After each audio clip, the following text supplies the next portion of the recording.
Kiritbhai Shah, Rajkot edible oil merchant association president.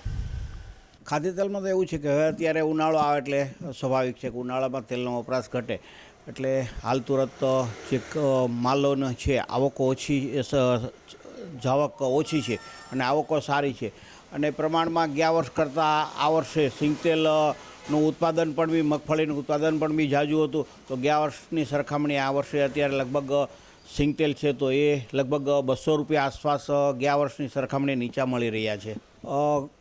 એવું તો ખાસ કરીને અત્યારે ઉનાળામાં છે તો તેલનો વપરાશ ઘટતો જ હોય છે કે કેરીની આવક થાય અને તેલમાં ઉનાળામાં લોકો તેલી વસ્તુ ઓછી ખાતા હોય છે, એ કારણસર થોડુંક અત્યારે વપરાશ ઓછો જ થતો હોય છે. તો દર વર્ષે આવું થતું જ હોય છે.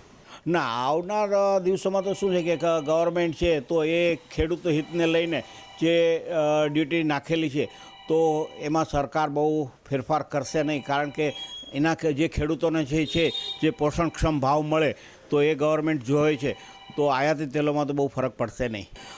સિંગતેલ ગયા વર્ષની સરખામણી 200 રૂપિયા જેવું અત્યારે નીચું છે, અને કપાસિયા છે તો ગયા વર્ષ કરતાં 75 રૂપિયા અત્યારે નીચું મળી રહ્યું છે. લોકોના તો જે બજેટ છે તો એ બજેટમાં ગૃહિણીઓને ઘણો ફાયદો થશે.